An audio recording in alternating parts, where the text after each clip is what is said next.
بسم الله الرحمن الرحيم. السلام عليكم ورحمة الله وبركاته. نحمده ونصلي على رسوله الكريم. أما بعد, সম্মানিত বন্ধুগণ, তো আপনারা সকলেই কেমন আছেন? আশা করি আল্লাহ সুবহানাহু ওয়া তাআলার রহমতে সকলেই ভালো আছেন। আমি আল্লাহ সুবহানাহু ওয়া তাআলার রহমতে খুবই ভালো আছি, আলহামদুলিল্লাহ। সম্মানিত বন্ধুগণ, তো আজকে আপনাদের মাঝে একটি বিষয় নিয়ে আসলাম, যে বিষয় নিয়ে সবচেয়ে বেশি আপনারা যোগাযোগ করে থাকেন। বিষয়টি হইতেছে প্রিয়জনকে ভালোবাসায় অস্থির করার একটি তদবির।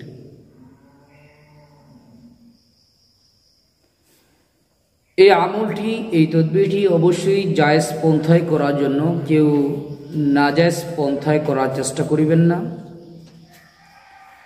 নাজায়েজ পন্থায় কেউ যদি এই তদবির ব্যবহার করেন, অবশ্যই সে গুনাহগার হবেন, আর এর জন্য পরকালে তাকে আযাব ভোগ করতে হবে। কাজেই নাজায়েজ ক্ষেত্রে নাজায়েজ পন্থায় কেউ ব্যবহার করিবেন না, অসৎ উদ্দেশ্যে কেউ এই কাজ করিবেন না। জায়েজ সম্পর্ক জন্য এবং জায়েজ পন্থায় করার জন্য আজকের এই তদবিরটি। প্রিয়জন ভালোবাসা অস্থির হয়ে যাবে আপনার জন্য, যদি সঠিকভাবে কাজটি করতে পারে। শুক্রবার দিন, জুমার দিন আসর নামাজের পরে, জুমার দিন আসর নামাজের পরে কিবলামুখী হয়ে বসবেন, 100 বার ইস্তিগফার পাঠ করবেন, 100 বার দুরূদ শরীফ পাঠ করবেন।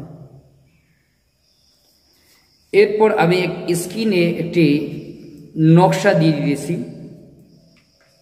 এই নকশাটি মেশক জাফরানকারী দ্বারা পাতলা রেশমি কাপড়ের মধ্যে লিখবেন।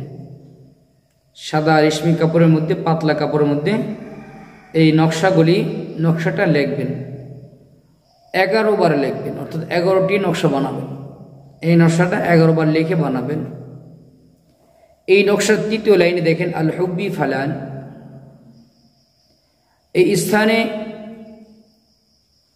আপনি যার জন্য করতেছেন তার নাম লিখবেন, তার মায়ের নাম লিখবেন। এরপরে ফুলানাতা বিনতে ফুলানাতা, এই স্থানে আপনার নাম লিখবেন, আপনার মায়ের নাম লিখবেন।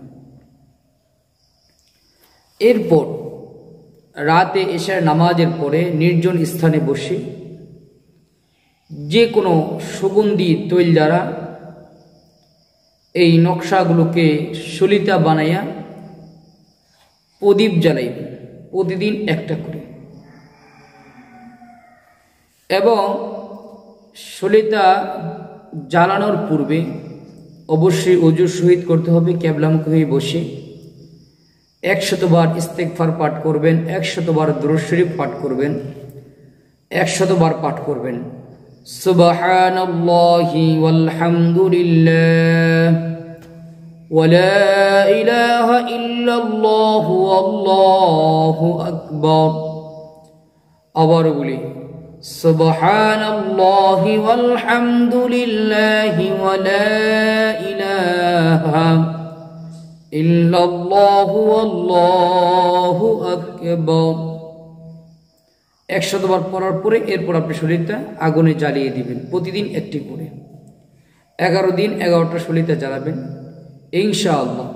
আল্লাহ সুবহানাহু ওয়া তাআলা আপনি যার জন্য করবেন তার অন্তরে এত ভালোবাসা, মহব্বত আল্লাহ পয়দা করে দিবেন যে সে বেকুল হয়ে যাবে আপনার জন্য, অস্থির হয়ে যাবে ইনশাআল্লাহ।